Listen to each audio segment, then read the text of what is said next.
వైఎస్ఆర్సీపీ కార్యాలయంలో ఆ party MLA Srikanth Reddy మీడియాతో మాట్లాడుతున్నారు. లైవ్లో చూద్దాం.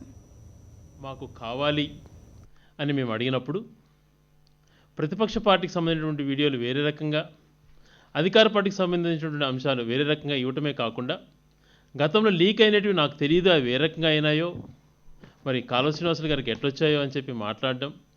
దాని తర్వాత నేను కూడా చాలా బాధపడుతున్నాను, ఇటువంటి సంఘటనలు జరగడం, నేను కూడా ఎప్పుడు ఇటువంటి అంశాలు చూడలేదు, దీనిపైన ఒక కమిటీ ఫామ్ చేస్తాను అని చెప్పడం జరిగింది.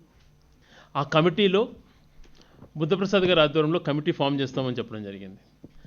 ఆ కమిటీని ఏ రకంగానటువంటి టర్మ్స్ అండ్ కండిషన్స్ పెడుతున్నామని చెప్పి స్పీకర్ గారు ఏ రకంగా ఆ రోజు ప్రెస్ మీట్లో చెప్పారో మీరు ఒకసారి వినండి.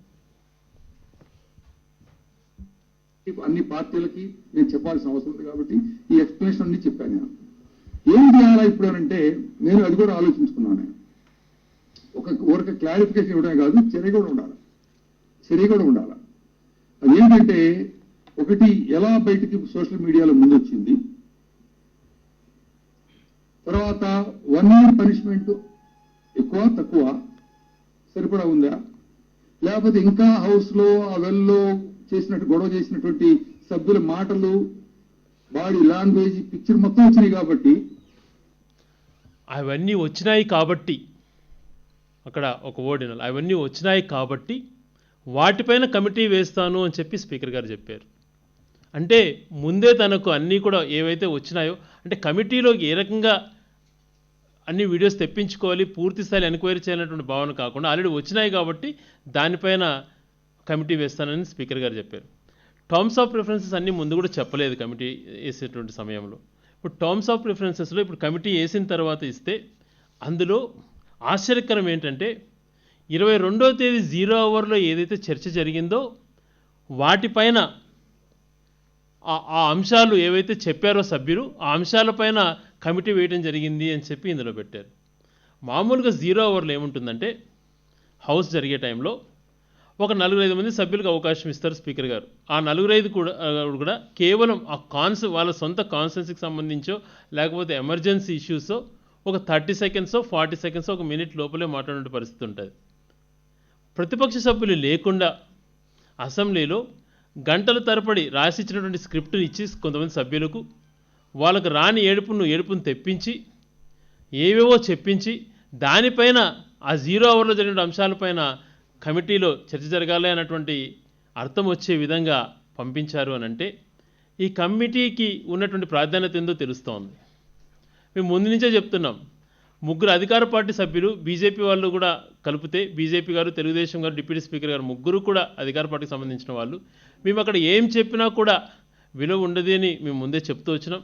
కానీ టర్మ్స్ ఆఫ్ ప్రిఫరెన్స్లో కనీసం ఈ రకంగా న్యాయం జరుగుతుంది, స్పీకర్ గారు ఈ రకంగా తన ఆవేదన వ్యక్తం చేసినట్టు మాట్లాడారు కాబట్టి న్యాయం జరుగుతుంది అని మేము ఆశిస్తే అవి ఏమి పెట్టకుండా మొట్టమొదటిగా మేము అడిగినటువంటి ప్రశ్న ఏంటంటే, సార్ సభ జరగనప్పుడు స్పీకర్ గారు చైర్లో లేనప్పుడు రికార్డ్ చేసిన అంశాలు బయటికి చెప్పారు. రోజా గారు ఎలాగ మాట్లాడారు అలాగా మాట్లాడారు అని చెప్పి మనం మాట్లాడుతూ మీరంతా కూడా మా ఆరోపణలు చేస్తున్నారు. రోజా గారు ఆ రకంగా మాట్లాడారు అని అంటే అవతల వాళ్ళు ఏ రకంగా తనని రెచ్చగొట్టారు, వాళ్ళు ఎన్నెన్ని మాటలు అన్నారు, ఆడియోస్ ఆ వీడియోస్ ఏమైనాయి అని చెప్పి మేము ప్రశ్నిస్తే అవి ఏ రకంగా వచ్చినాయో సోషల్ మీడియాలో వచ్చినాయి, ఎవరో కెమెరాలు పెట్టి తీశారు అని చెప్పేటువంటి స్పీకర్ గారు ఆ మాటలు మాట్లాడుతున్నారు అని అంటే ఇంకా ఏ రకంగా స్పీకర్ గారు హౌస్ని కంట్రోల్ చేస్తున్నారో ఒకసారి అర్థం చేసుకోవాల్సిన పరిస్థితి. మరి రోజా గారి సంబంధించిన మాట్లాడినటువంటి మాటలను అన్నింటినీ కూడా ఒకే వర్షనేగా రిలీజ్ చేశారు. ఇంకా ఆ వీడియోస్లో తెలుగుదేశం పార్టీ వాళ్ళకి ఇచ్చినటువంటి హౌస్ ప్రొసీడింగ్స్ వాళ్ళు అడిగినటువంటి అన్నీ కూడా ఇస్తాను అని చెప్పి మాట్లాడినటువంటి స్పీకర్ గారు వాళ్ళకు వేరే రకమైనటువంటి వీడియోలు, మాకు వేరే రకమైనటువంటి వీడియోలు, మేము మాట్లాడినటువంటివన్నీ కూడా వాళ్ళకి ఇచ్చారు. కానీ వాళ్ళు ఏ రకంగా మాట్లాడారు, వాళ్ళు ఏ రకంగా రెచ్చగొట్టారు అన్నటువంటివన్నీ మాకేమి ఇవ్వలేదు. అంటే ఒకటే రకమైనటువంటి ప్రొసీడింగ్స్ ఇచ్చాను అని చెప్పి స్పీకర్ గారు అంటుంటే మరి ఆ వీడియోస్కి ఈ వీడియోస్కి ఎందుకు తేడా వచ్చింది అన్న దానిపైన సమాధానం లేదు. మరి స్పష్టంగా కాలువ శ్రీనివాసులు గారేమో మాకు స్పీకర్ ఇచ్చారు అని చెప్పి కాలువ శ్రీనివాసులు గారు అంటారు. ఇక్కడ స్పీకర్ గారేమో నేను అసలు ఇవ్వలేదు, ఏ రకంగా మరి కాలువ శ్రీనివాసులు గారు ఆ రకంగా అన్నారు అని చెప్పి స్పీకర్ గారు ఆన్ రికార్డ్ చెప్తారు. ఈ రకంగా హౌస్ నడిపించుకునేటువంటి పరిస్థితి కలిగింది అని అంటే ఎంత బాధాకరమైన అంశమో ఒకసారి ఆలోచన చేయాలి.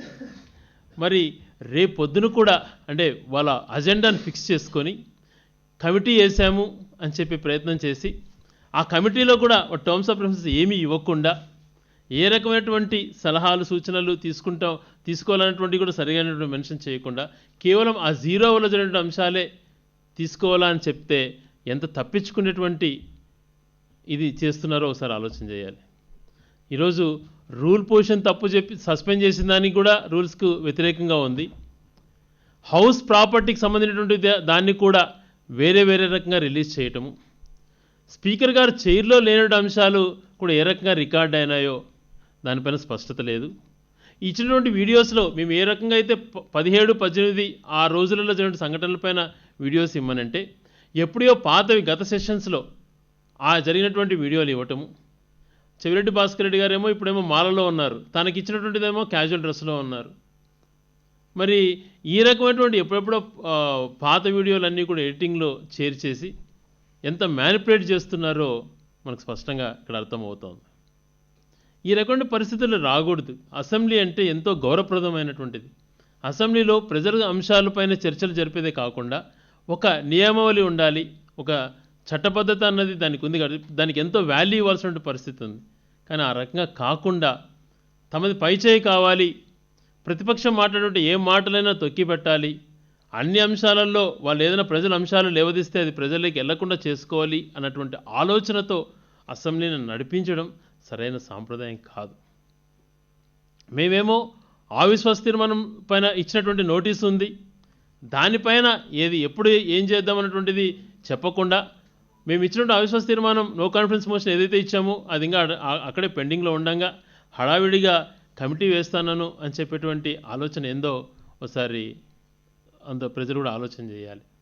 అంటే ఈ కమిటీతో దానికి ఏమైనా కమిటీలో ఉన్నటువంటి అన్ని వాస్తవాలు చర్చించి పూర్తి డీటెయిల్స్తో పారదర్శకంగా పోతారా అన్నటువంటి ఆలోచన స్పష్టంగా లేదు. మెజారిటీ ముగ్గురం ఉన్నాం, మేమే ఉండం, మీరు ఒక్కరే ఉంటారు, మీరు ఏం చెప్పినా మేము వినాం, మేము చెప్పినట్టే రాసుకొని అవే రికమెండ్ చేస్తాం అన్నటువంటి ఆలోచనతో ఈ కమిటీ ఫామ్ చేయడం జరిగింది. అంతేగాని వాస్తవాలని ఈ రకమైనటువంటి వీడియోస్ వచ్చినాయి, ఈ రకంగా లీక్ చేస్తున్నటువంటి సంస్థని పైన ఏ రకంగా చర్య తీసుకోవాలి అన్నటువంటి పైన ఏమాత్రం కూడా దృష్టి పెట్టనట్టు కనిపిస్తూ ఉంది. మరి ఇది ఎంత నేరమో ఒకసారి ఆలోచన చేయాలి. హౌస్కి సంబంధించినటువంటి ప్రొసీడింగ్స్ ఏవైతే కూడా స్పీకర్ గారి అనుమతి లేకుండా రిలీజ్ చేశారు అని అంటే అది ఆ సోషల్ మీడియాలో వచ్చినాయి అని అంటే అని స్పీకర్ గారే అంటున్నారు కాబట్టి వాటిపైన ఏ రకంగా దాన్ని ఎంక్వైరీ చేసి దోషులను పట్టుకొని వాళ్ళు ఏ రకంగా శిక్షించాలన్నట్టు ఆలోచన చేయట్లేదు. ఇంకొకటి కూడా ఎంతసేపు యువతల వాళ్ళు ఈ రకంగా మాట్లాడుతున్నారు, వాళ్ళు మాట్లాడుతున్నటువంటి భాషను దాన్ని కానీ ఇంకో దాన్ని కానీ మీరు తప్పులు పడుతున్నారే, ఆ రకమైనటువంటి మాటలు వాళ్ళు వాడటానికి వాళ్ళు ఏ రకంగా మీరు యువతల వాళ్ళు రెచ్చగొట్టారనేటువంటి వీడియోస్ ఆడియోస్ కూడా రిలీజ్ చేసినంటే ప్రజలకు స్పష్టంగా తెలిసేది ఎవరు ఏ రకంగా చేస్తున్నారు అన్నటువంటిది.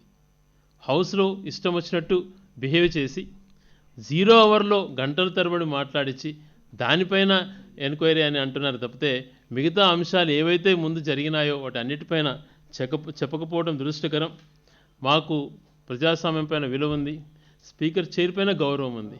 కానీ ఒక ప్రతిపక్ష పార్టీగా ప్రజలకు మేము చెప్పాల్సిన అంశాలు చేరనీయకుండా ఆగిపోతున్నాయి. అసెంబ్లీలో మేము ఏవైతే ప్రజల అంశాలు మాట్లాడాలనుకుంటామో దానిపైన మాట్లాడనీయకుండా చేస్తూ చేయని తప్పును చేసినట్టుగా చూపించడము, వీడియోస్ ఎడిటింగ్ చేయటము, స్పీకర్ గారికే తెలియకుండా వీడియోస్ రికార్డ్ చేసుకోవటము, హౌస్ జరగని టైంలో కూడా రికార్డు చేసి అవి కూడా బయట వేరే రకంగా ఎడిటింగ్లో చూపించడము, ఇవన్నీ పరిణామాలు మంచివి కాదు. ఇలా జరగటం వల్ల సభకున్నటువంటి గౌరవాన్ని కించపరిచిన వాళ్ళు అవుతారు అని చెప్పేటువంటిది మా ఆవేదన. ఇవన్నీ గతంలో ఎన్ని జరుగుతూ వచ్చినాయి కాబట్టి ఈరోజు మేము స్పీకర్ గారి పైన అవిశ్వాస తీర్మానం పెట్టాల్సి వచ్చింది. దాని సమాధానం త్వరగా రావాలని చెప్పి కూడా మేము మరొకసారి స్పీకర్ గారిని కోరుకుంటూ ఇటువంటివన్నీ కూడా ఇప్పుడన్నా కూడా దీంట్లో టర్మ్స్ ఆఫ్ రెఫరెన్స్ మీరు ఏం మెన్షన్ చేయకపోయినా 0 అవర్ అన్నదే కాకుండా ఈ కమిటీలో మీరు స్పష్టంగా ఏదైతే మేము వైఎస్ఆర్ కాంగ్రెస్ పార్టీ లేవదీసిన అంశాలు అన్నిటిపైన కూడా దాన్ని స్పష్టంగా సమాధానం చెప్పాల్సినటువంటి పరిస్థితి అది కూడా అందరి సమక్షంలో జరిగితే బాగుంటుందని చెప్పి మేము కోరుకుంటున్నాం. ఆ అంశాలపైన స్పష్టమైనటువంటి సమాధానాలు ఇచ్చి వాళ్ళు ఏ రకంగా తప్పు చేసినారో భవిష్యత్తులో తప్పు జరగకుండా చూసుకోవాల్సిన బాధ్యత వాళ్ళకుంది. వాళ్ళ బాధ్యత తెలియజేయవలసింది బాధ్యత కూడా మాకుంది కాబట్టే ఈరోజు మేము ఈ రకంగా స్పీకర్ గారిని ప్రశ్నిస్తున్నాం.